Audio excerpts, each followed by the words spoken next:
बघा मित्रांनो, आजच्या आपल्या जेवणासाठी मासे पापलेट आहेत, खूप पापलेट आहेत आणि त्याच्यानंतर बोंबील पण आहेत, मस्त ताजे ताजे बोंबील.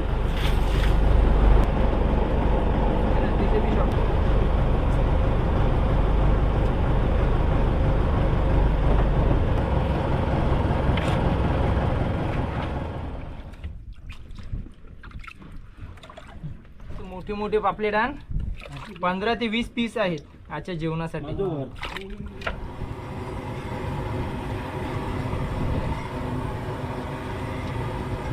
भरपूर पापलेट आहेत.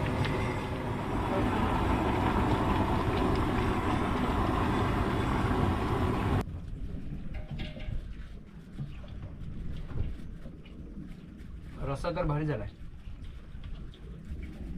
आणि हा पापलेट और पासा